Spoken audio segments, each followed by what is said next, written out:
daydream, sometimes it can be a problem. Joining us this morning, personality profiler Dr. Richard Levak. Dr. Levak, good morning. Thank you for being here.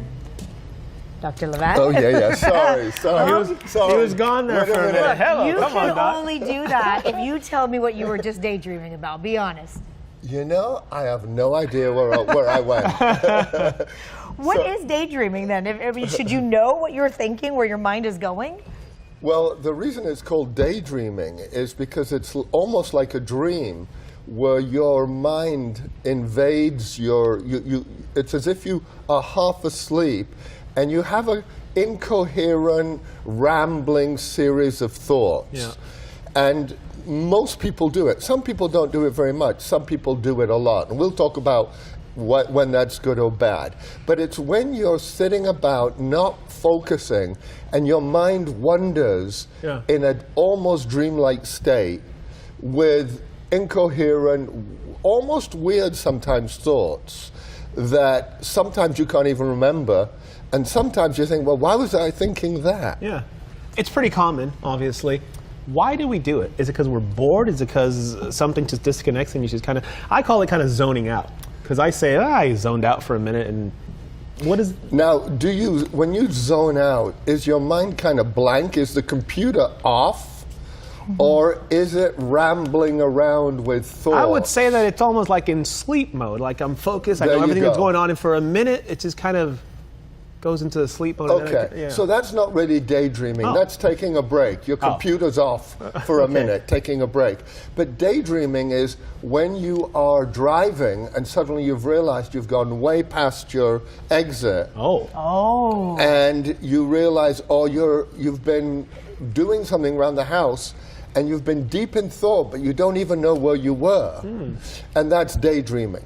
Now, it's a good thing if you're rehearsing. Say you've had a conflict with Shally at work. That would never happen. That would never happen, Doc.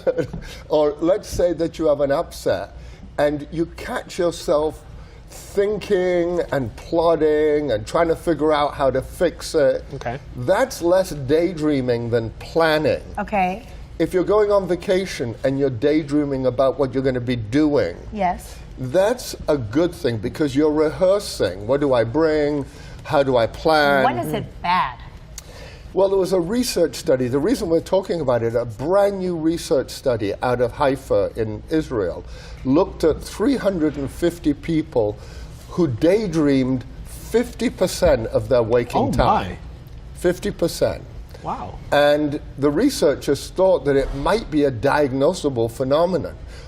Something's wrong when 50% of the time your computer is running with lots of windows open, but you're not really focused. Well, how do you solve that, though? And they found that the reason that happened is some people had been traumatized, and that was a way for the brain to try to get rid of it.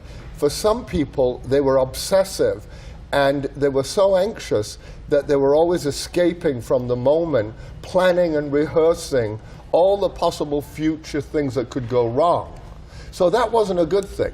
You're not present, you're not focused, you're not here. Sure. But from what you're saying, Dr. Levak, it sounds like that's a pretty serious case. This is just normal daydreaming that you are doing. It's okay to do that. It's not only okay, it's good for the brain to take a rest.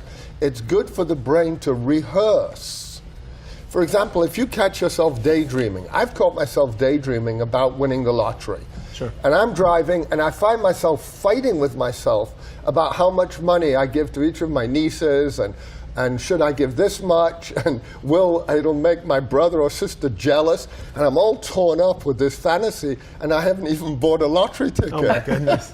So why am I daydreaming about that? Right. Yes. So if I can stand back and say, why am I daydreaming about that? I clearly want to give my family something. So maybe that's a signal I need to call them up and do something with them. Oh, I see. There's like a little message or something. It's a message. Okay. So that your computer is interrupting your activity, saying there are some things you should think about. And it can get squeezed through a daydream. So if you can listen to those daydreams, there might be good information. The mind is a fascinating place. Isn't that interesting? Wow. Do you daydream? All the time. Do you really? Yes, but I'm not going to tell you what about. That's private.